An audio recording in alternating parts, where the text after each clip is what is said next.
Hello friends, मैं हूं मनीष। स्वागत करता हूं आपका एक और नए ब्लॉग के अंदर। और आप जानते हैं कि हर बार मैं कराता हूं आपको किसी एक खास स्थान की यात्रा। और आज जिस स्थान की यात्रा मैं आपको करवाने वाला हूं वो है शाकंभरी माता का मंदिर। जी हाँ, पूरे हमारे भारतवर्ष के अंदर 3 शक्तिपीठ है शाकंभरी माता की मानी जाती हैं, जिनमें प्रमुख शक्तिपीठ जो है वह है उत्तर प्रदेश के सहारनपुर कस्बे के अंदर लगभग 40 किलोमीटर दूर एक गांव के अंदर पहाड़ियों के बीच में। और 2 बाकी के जो स्थान है वो है राजस्थान के अंदर। तो शाकंभरी माता का जो राजस्थान के अंदर पहला धाम है वह सकराय माता धाम के नाम से भी जाना जाता है। और सीकर से इसकी दूरी जो है लगभग 60 किलोमीटर है। उदयपुर वाटी जो कस्बा है, आपको वहां पे आना होगा और वहां से लगभग 15-16 किलोमीटर आप आगे आएंगे तो आप पहुंच जाएंगे शाकंभरी माता के धाम में, सकराय माता के धाम में। और राजस्थान के अंदर जो दूसरा स्थान है वह शाकंभरी देवी कहलाता है। जी हाँ, वह है सांभर के अंदर चौहानों की कुलदेवी शाकंभरी देवी।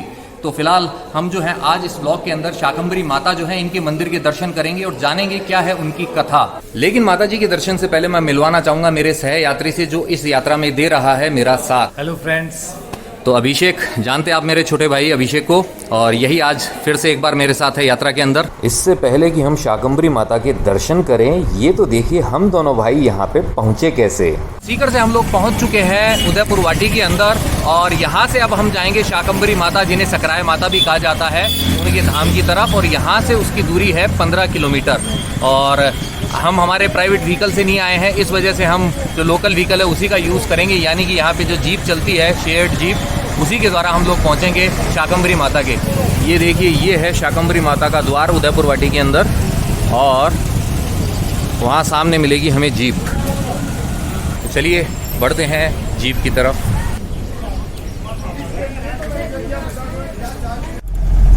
तो लीजिए, हो गई है उदयपुर वाटी से शाकंभरी माता के सफर की शुरुआत इस जीप द्वारा। उम्मीद है यह सफर अच्छा कटेगा हमारा, जिसमें हम तय करेंगे लगभग 15 किलोमीटर की दूरी और पहुंच जाएंगे माता के धाम, जहां उनके दर्शन की हमारी अभिलाषा होगी पूरी। लोहारगल धाम की तरह शाकंभरी धाम भी पहाड़ियों से घिरा है और ये दोनों धाम एक दूसरे से ज्यादा दूर नहीं है। एक खास बात और, ये दोनों ही स्थान अन्य 5 स्थानों समेत यहाँ की प्रसिद्ध 24 कोस यात्रा के ही भाग हैं।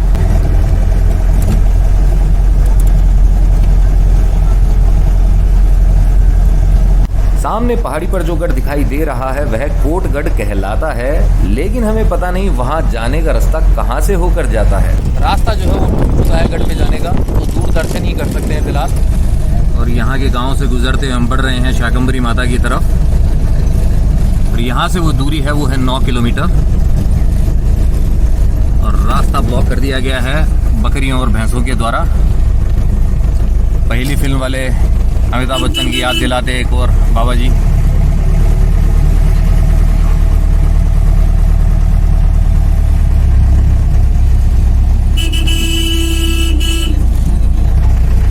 आपकी परिक्रमा की हुई है क्या?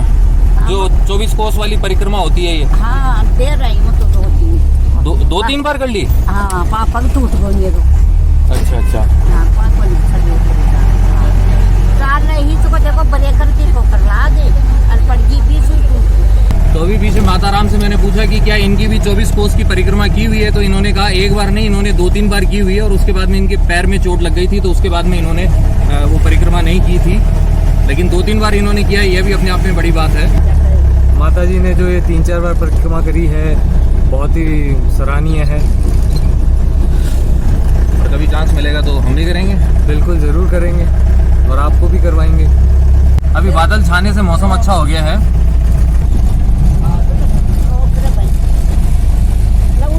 और आ चुका है कोट गांव। और माता जी के साथ में यहीं तक का साथ था। बहुत बढ़िया लगा आपसे मिलके। माता जी की जय। 15 किलोमीटर के इस मार्ग में जाते हुए हम गुजरेंगे कई गांवों से। कहीं पर हमें अच्छी और चौड़ी सड़क मिलेगी, जैसे कि आप अभी देख रहे हैं, तो कहीं पर रोड मिलेगी ऊबड़ खाबड़।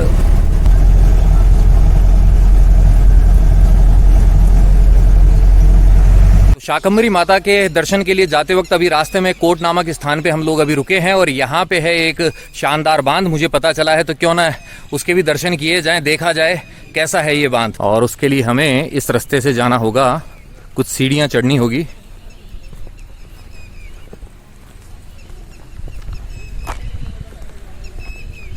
चलिए,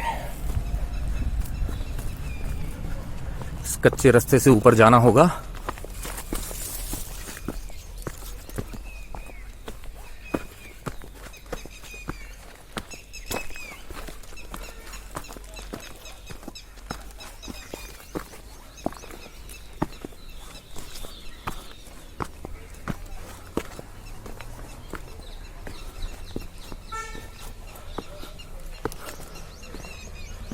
तो ये है यहाँ का कोट बांध, जिसमें पानी का स्तर अभी कम है क्योंकि बारिश ज्यादा नहीं हुई है, लेकिन बारिश के मौसम में एक अच्छा पिकनिक स्पॉट है ये है। इस तरीके के जो पेड़ हैं खजूर वाले, इससे यह बहुत ही खूबसूरत हो गया है। सामने एक मंदिर है ऊंचाई पर, और यहाँ पे बहुत सारे खजूर के पेड़, ये देखिए आप। और वहाँ है हमारी जीप जो कर रही है मेरा इंतज़ार। तो चलिए चलते हैं हमारी मंजिल शाकंभरी माता के मंदिर की तरफ। और मौका है आज गुरु पूर्णिमा का। जी हाँ, बहुत ही बढ़िया दिन है। इसी रास्ते से संभल कर नीचे उतरना होगा।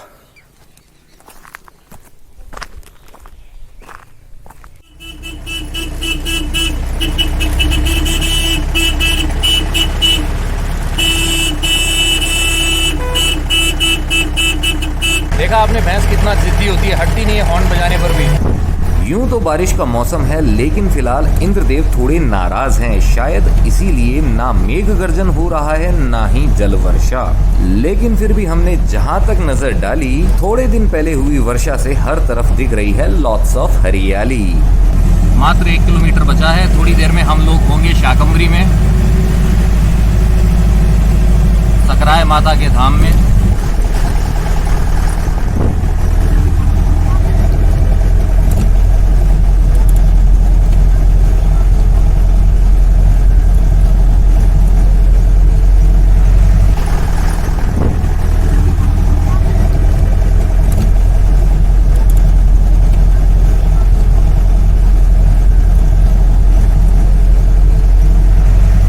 पहुंच गए हैं हम शाकंभरी माता के धाम।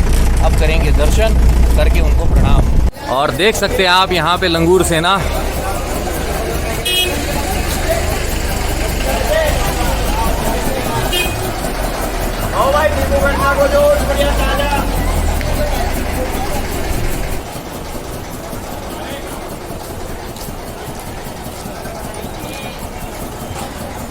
कुछ लंगूर वहाँ पहाड़ी पे कर रहे हैं धमा चौकड़ी, ऊपर तक चढ़े हुए हैं।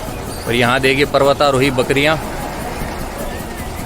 बहुत कुशल होती है पहाड़ी पर चढ़ने में। ये देखिए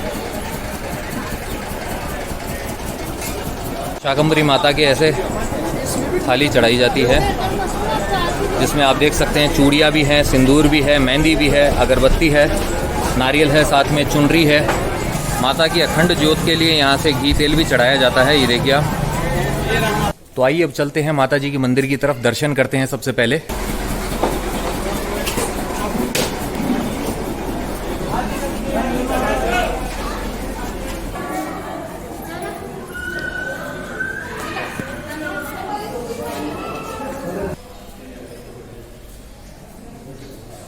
तो ये है प्रवेश द्वार, और प्रवेश द्वार के ऊपर विराजमान है भगवान गणपति गणेश, और बहुत ही मोहक रंगों से इसे सजाया गया है। बहुत ही प्यारे रंग हैं ये देखिए आप, ये देखिए आप। यहाँ भी राक्षस का संहार करते हुए माँ दुर्गा, और ये जो इसके पिलर हैं, स्तंभ हैं, इनके ऊपर ये जो हाथी हैं, ये देखिए आप, ये कितने अच्छे लग रहे हैं।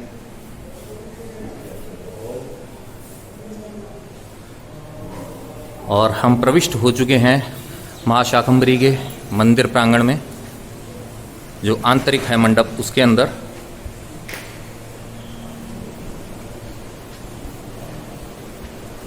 और यहाँ पे आप देख सकते हैं माता के 2 सिंह विराजमान हैं दोनों तरफ। तो ये है शाकंभरी माता मंदिर, और आप देख सकते हैं कि ऊपर कितना शानदार मिरर वर्क किया गया है, कांच के टुकड़ों से कितना अद्भुत श्रृंगार है यहाँ पे, बहुत ही प्यारा।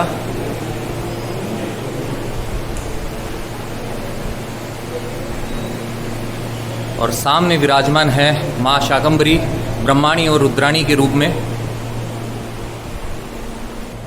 ये देखिए चांदी का पूरा वर्क है यहाँ पे, और अद्भुत श्रृंगार है माँ के ब्रह्माणी और रुद्राणी रूप में। आप देखिए,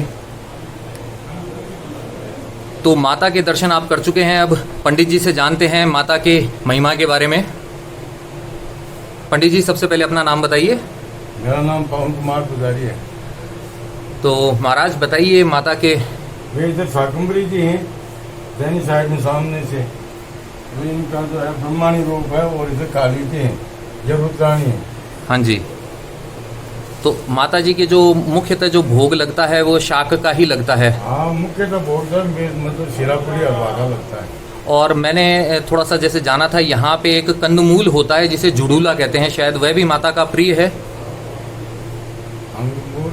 कंदमूल जो आलू जैसे जो जमीन से निकलता है, जुड़ूला जिसको कहते हैं, वो क्या माता का प्रिय है? हाँ, वो बहुत प्रिय है। साग जो है हमारी को शाकंभरी जी बोलते हैं, इनके सब्जी वगैरह साग जो है वो चलाते हैं। तो महाराज ये बताइए कि माता के यहाँ पे जो मेला लगता है, खास दिन कौन कौन से होते हैं?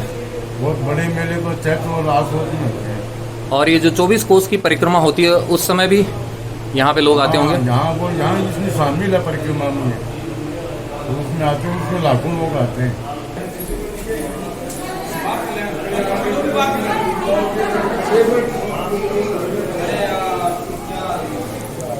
बहुत ही अच्छे दर्शन हुए।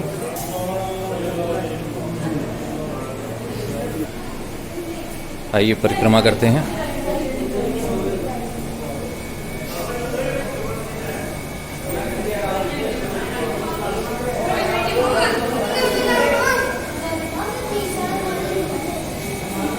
ये देखिए मंदिर का शिखर।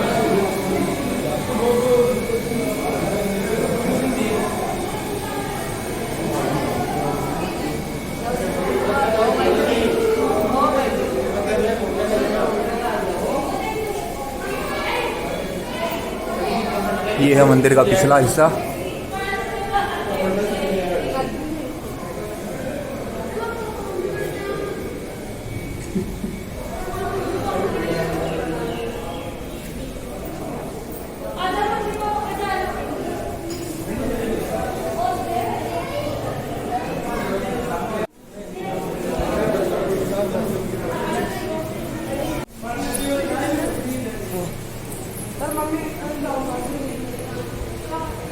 तो इस तरीके से हमारी परिक्रमा पूर्ण हो चुकी है। चलिए अब मैं बताता हूँ आपको सकराय माता, शाकंभरी माता के बारे में, जिन्हें पहले शर्करा माता या फिर शंकरा माता भी कहा जाता था, जो बाद में कालांतर के अंदर धीरे धीरे शाकंभरी माता कहलाने लगी। कथा के अनुसार ऐसा है कि जब देवताओं की शक्ति क्षीण हो गई थी तो उस वक्त देवराज इंद्र ने यहाँ पे आके आराधना की थी, स्थापना की थी माँ शर्करा की।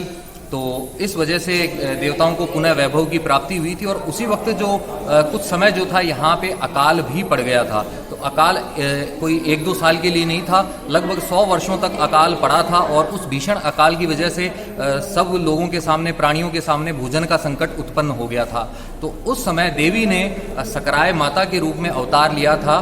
तो देवी के 100 नेत्रों के कारण उन्हें शताक्षी भी कहा जाता है। जी हाँ, शत अक्षी, 100 आँखों वाली, 100 नेत्रों वाली। तो देवी माँ के आंसुओं की जो धारा थी उससे यह इलाका जो है वो जलमग्न हो गया। जो अकाल था उसका नाश हो गया और यहाँ पे जो शाक उत्पन्न हुआ, धन धान्य अनाज के रूप में उत्पन्न हुआ और इसी वजह से जो है प्राणियों का जीवन सुखमय फिर से हो गया। तो माता की कृपा से सब कुछ पुनः ठीक हो गया। तो इस वजह से सकराय माता वो कहलाई थी और उनकी यहाँ पे स्तुति की जाती है। और ब्रह्माणी और रुद्राणी 2 रूप में वो विराजमान होती हैं। और साथ ही जो मुख्य प्रतिमा यहाँ पे निकली थी, एक छोटी प्रतिमा, वह भी दोनों प्रतिमाओं के बीच में विराजमान है। और साथ ही एक उल्लू की प्रतिमा भी यहाँ पे विराजमान है, जिसे घाघल देव कहा जाता है, जो सबके दर्शनों के लिए उपलब्ध नहीं है, लेकिन वह प्रतिमा भी यहाँ पे मौजूद है। तो इसके अलावा एक और कथा भी है यहाँ पे महाभारत काल की, कि जिसके अनुसार जो पांडव यहाँ पे घूम रहे थे अज्ञातवास के दौरान, जैसे कि लोहारगल में भी उन्होंने कुछ समय बिताया था, तो उसी के पास का यह स्थान है। जब पांडव यहाँ पे आए थे तो धर्मराज युधिष्ठिर जो है उन्होंने माता की स्थापना जो होती है शंकरा माता के रूप में की थी, शर्करा माता के रूप में की थी। और उनको जो है वरदान मिला था माता से, और इस तरीके से जो है वो सकराय माता यहाँ पे कहलाई थी। तो ये 2 कथाएं हैं जो सकराय माता से जुड़ी हुई है, जो मैंने आपके साथ में शेयर की है। एक और बात मैं आपके साथ में शेयर करना चाहूँगा कि यह जो माँ शाकंभरी का मंदिर है उदयपुर वाटी के पास में, इसकी जो सेवा है वो काफ़ी समय से, बहुत समय से नाथ संप्रदाय जो है उसी के द्वारा की जा रही है। तो अभिषेक, दूसरी बार आकर कैसा लग रहा है? बहुत ही अच्छा लग रहा है। फर्स्ट टाइम जब मैं आया था तब काफ़ी भीड़ थी, दर्शन भी हुए थे, बट आज जैसे काफ़ी कम लोग हैं और आज गुरु पूर्णिमा भी है, तो माँ के दर्शन करने में बहुत ही आनंद प्राप्त हुआ। और मैं भी साथ में हूँ। बिल्कुल। और यहाँ देख सकते हैं आप माता जी के मंदिर का जो प्रस्तावित मॉडल है वो कुछ ऐसा है। तो आज यहाँ दूसरी बार आके दर्शन करके मुझे जो स्मृति पटल पे जो कुछ कुछ चीज़ें थी वह फिर से याद आ गई, लेकिन स्थान जो है यह काफ़ी बदल चुका है। ऐसा नहीं है कि यह स्थान पहले जैसा है, क्योंकि इतना समय हो गया है तो जाहिर सी बात है विकास कार्य हुए हैं, उससे यह स्थान बदल गया है। अच्छी अच्छी धर्मशालाएं बन गई हैं पुरानी धर्मशालाओं के स्थान पर। और यहाँ पे एक कहते हैं ना कि महात्मा जी का स्थान हुआ करता था पहाड़ी पे, तो हम इस मंदिर में दर्शन करने के बाद में अब आपको लेके चलते हैं महात्मा जी के स्थान पर, जहाँ से ऐसा लगता है कि चारों तरफ देखने पे कि यह स्थान पहाड़ियों से ही घिरा हुआ है। महात्मा जी के आश्रम में जाने से पहले मैं आपको बताना चाहूँगा एक और स्थान के बारे में जो यहाँ से 1 किलोमीटर दूर है, और उसे कहा जाता है रावण कुंड। कहा जाता है कि रावण ने यहाँ पर तपस्या की थी, इसीलिए वह कुंड कहलाता है रावण कुंड। अभी समय का थोड़ा अभाव है, इसलिए उस स्थान पर हम जा नहीं सकते हैं, लेकिन आप आते हैं और आपके पास में समय है तो आप वह स्थान जरूर विजिट कीजिएगा।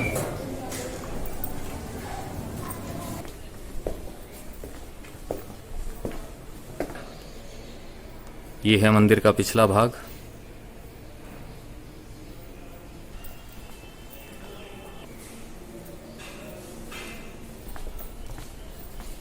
माँ शाकंभरी के मंदिर के साथ ही यहाँ पे पास में स्थित है मदन मोहन जी यानी कि ठाकुर जी का मंदिर और एक और पुराना शिव मंदिर। आइए वहाँ के भी दर्शन करते हैं।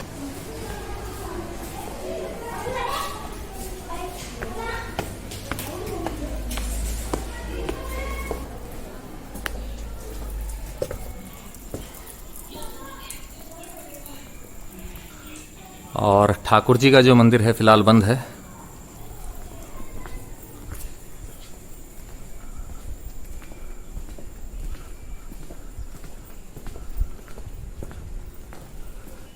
ये देखिए साइड व्यू ठाकुर जी के मंदिर का, और देख के आप अंदाज़ा लगा सकते हैं ये कितना पुराना होगा।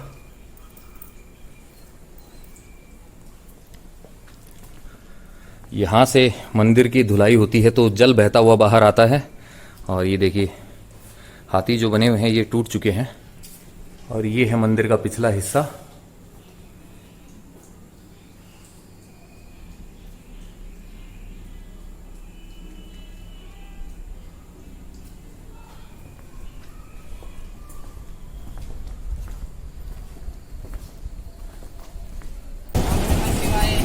आइए चलते हैं। ये देखिए यहाँ आने वाले भक्तों के ठहरने के लिए यहाँ बहुत सारी धर्मशालाएं हैं। ये देखिए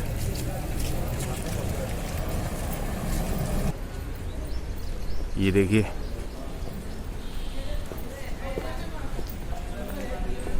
दोस्तों के साथ में तो मैंने बहुत सारी यात्राएं की है, लेकिन जब अभिषेक का भाई का साथ मिल जाता है तो मेरे को एक्स्ट्रा मज़ा आ जाता है, क्योंकि बचपन का जो टाइम हमने साथ में बिताया है तो बॉन्डिंग हमारी बहुत अच्छी है।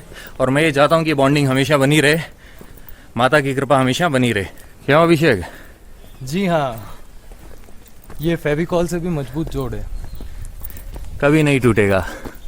फेविकॉल से इसलिए मजबूत है क्योंकि ये फैमिली कॉल है।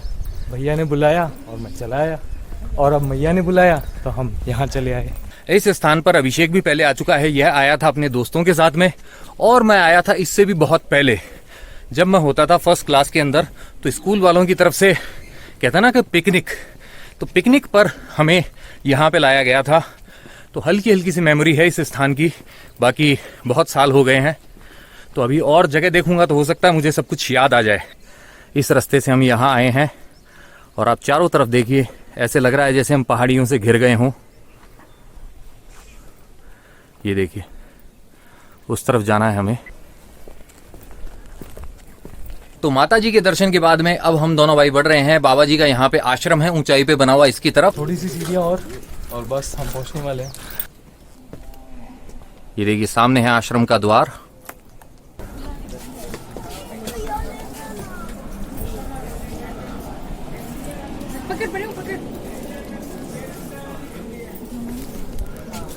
पसीने भी थोड़े से बहना रुक जाएं, उसके बाद में अंदर जाते हैं।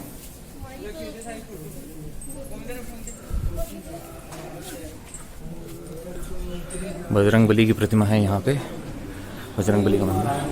जय बजरंगबली। यहाँ पे भोले बाबा विराजमान हैं इस तरफ।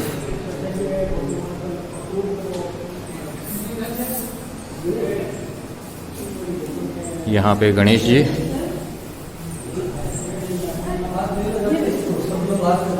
यहाँ माँ दुर्गा। तो बाबा जी के चेहरे पे जो तेज है वो देख के मुझे बहुत प्रसन्नता हो रही है कि मुझे आज दर्शन का सौभाग्य प्राप्त हुआ। मैं बचपन में आया था बहुत सालों पहले। बाबा जी मुझसे पूछ रहे हैं कि मैं लड्डू का प्रसाद लूंगा या पेड़े का, तो बाबा जी के हाथ से मुझे जो प्रसाद मिल जाए मुझे तो वही प्रिय है। जय भगवान के जय जय। ये देखिए बाबा जी ने मुझे लड्डू और पेड़ा दोनों दिए। बाबा जी ने पूछा था मैं क्या लूंगा, लेकिन बाबा जी का आशीर्वाद देखिए लड्डू और पेड़ा दोनों मिल गए हैं। मुझे बहुत अच्छा लग रहा है। जय जय जय। तो आश्रम में बाबा जी के दर्शन के बाद में अब वक्त हो चला है हमारे वर्ड गेम सेगमेंट का, जिसके अंदर मैं देता हूं आपको हर बार एक वर्ड, एक शब्द, और आपको वो शब्द वाला जो सॉन्ग या गाना जो होता है कमेंट के रूप में मुझ तक पहुंचाना होता है। वैसे तो जो मौसम है अभी बारिश का है, बारिश नहीं हो रही है, थोड़ी सी गर्मी है, लेकिन फिर भी यहाँ पहाड़ों से घिरा हुआ हरियाली वाला ये वातावरण देखकर, ये मौसम देख के मेरा जो मन है, दिल है, वो खुश हो चुका है। तो इसलिए आज मैं आपको जो वर्ड देने वाला हूं वो वर्ड है मौसम। और आपके लिए जो सॉन्ग है मेरी तरफ से वो है ये लम्हे, ये पल हम बरसों याद करेंगे, ये मौसम गुजर गए तो हम फरियाद करेंगे। दोस्तों सुर वुर जो है मेरे उतने बढ़िया है नहीं, बस गाना गाना होता है, मुझे मेरा दिल खुश हो जाता है इसलिए मैं गा लेता हूं। और अब आपको मुझे खुश करना है अपनी पसंद का गाना जिसके अंदर मौसम वर्ड है वो कमेंट के जरिए मुझ तक पहुंचाकर। तो आप ये काम जरूर कीजिएगा, ठीक है। इसी के साथ ये जो व्लॉग है हमारा आज का ये होता है यहीं पे समाप्त। अगर आपको ये व्लॉग पसंद आया है, आप जानते हैं आपको करना क्या है। आपको इसे लाइक करना है, शेयर करना अपने नियर एंड डियर वंस के साथ, और साथ ही कमेंट करके पहुंचाने हैं अपने विचार मुझ तक। और पहली बार इस व्लॉग के थ्रू जो चैनल पे आए हैं उनसे यही है कहना कि भैया ये जो सब्सक्राइब बटन है इसे दबा दें और साथ ही प्रेस कर दें बेल आइकन और चुन ले ऑल वाला ऑप्शन। इसका फायदा ये होगा कि भविष्य में आपको व्लॉग्स ढूंढने नहीं पड़ेंगे, सर्च नहीं करना पड़ेगा। जैसे ही नया व्लॉग आएगा उसका नोटिफिकेशन आप तक अपने आप आ जाएगा, है ना। कितने फायदे की बात, तो ऐसा जरूर करें। और अब जाते जाते हम दोनों भाइयों का आपसे है कहना कि यत्र तत्र सर्वत्र घूमते रहिए, घुमाते रहिए, लाइफ में हमेशा मुस्कुराते रहिए।